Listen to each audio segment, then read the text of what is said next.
ওই সরকারের এক মাথা বলেছিল যে গরু দুধ দেয় তার লাথি খেতে পারি, আর সেই মানুষদের যারা সংখ্যালঘু ভাইয়েরা তাদের পেটেই লাথি মারছে সরকার।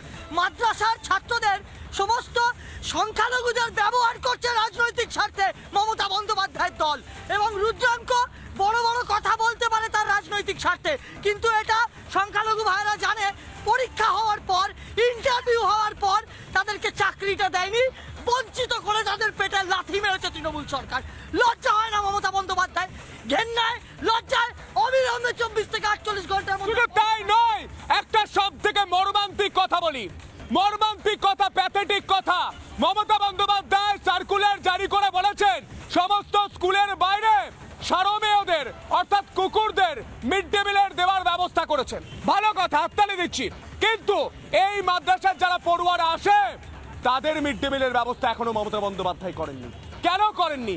আমি বিকাশ ভবনের সামনে এই এনাদের সঙ্গে কথা বলেছিলাম, যারা মাদ্রাসার এখন শিক্ষক তাদের সঙ্গে কথা বলেছিলাম। তারা বলছেন মমতা বন্দ্যোপাধ্যায় তাদের সঙ্গে প্রতারণা করেছেন, ভোট ব্যাংকের জন্য কাজে লাগিয়েছে ওনাদের, এমনটাই বলছেন মাদ্রাসায় কর্মরত শিক্ষকরা। আমি নিজে কথা বলেছিলাম, দেখবো।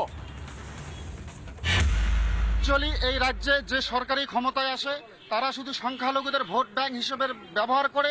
234টা মাদ্রাসা উনি দিয়েছেন 10,000 মাদ্রাসা দিব বলে, কিন্তু সেই 234টা মাদ্রাসাকে আনএডেড করে রেখেছেন। উনি বিধানসভায় বলেছেন, জনসভায় বলেছেন 234টা মাদ্রাসাকে অ্যাডেড করে দেওয়া হলো, তাদের পূর্ণ মর্যাদা দিয়ে বেতন দেওয়া। কথা বলছেন মুখ্যমন্ত্রী, কথা বলছে মুখ্যমন্ত্রী, আজ অব্দি 234টা মাদ্রাসার বেতন পূর্ণ অ্যাডেড করা হয়েছে। 7,000 মাদ্রাসা দিব বলে মসনদে বসেছেন, 235টি মাদ্রাসা দিয়েছিলেন, সেই 235টি মাদ্রাসাকে এখন পর্যন্ত মিড ডে মিল, জুতা, পোশাক কোনো কিছু দেওয়া হয় না। চাকরির কোনো নিশ্চয়তা এখনো তিনি তৈরি করতে দিতে পারেননি, আমাদের টিচার কনফার্মেশন দেওয়া হয়নি। কেন? হাইকোর্ট অর্ডার করেছে যে রাস্তার কুকুরকে মিড ডে মিল দিতে হবে, কিন্তু 50,000 ছেলে মেয়ে সংখ্যালঘুকে কেন মিড ডে মিল হয় না? এই রাজ্য সরকারের লজ্জা। সংখ্যালঘুকে কি দুধাল গাই মনে করেন উনি? সংখ্যালঘুর ভোট নিয়ে সংখ্যালঘুদের মাদ্রাসাকে নিয়ে ছিনিমিনি খেলছেন। যদি আগামী 26-এ উনি কুকুরকে নিয়ে ভোট নিয়ে রাজ্যে বসবেন, আমরা সংখ্যালঘু উনাকে ভোট দিব না। রাস্তার কুকুরদের মিড ডে মিল দেওয়ার ব্যবস্থা করেছেন মমতা বন্দ্যোপাধ্যায়, কিন্তু মাদ্রাসায় যারা পড়াশোনা করে সেই পড়ুয়াদের মিড ডে মিল দেওয়ার ব্যবস্থা মমতা বন্দ্যোপাধ্যায় করেননি, নিয়োগ দেননি এই বাংলার ছেলেদের। এনারা বাঙালি নন, এনারা বাংলার তরুণ প্রজন্ম নন, এনারা বাংলার যুব সমাজ নন।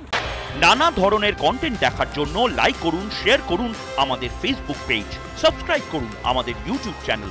পাশাপাশি অন্যান্য ব্রেকিং নিউজের জন্য অবশ্যই চোখ রাখুন রিপাবলিক বাংলায়।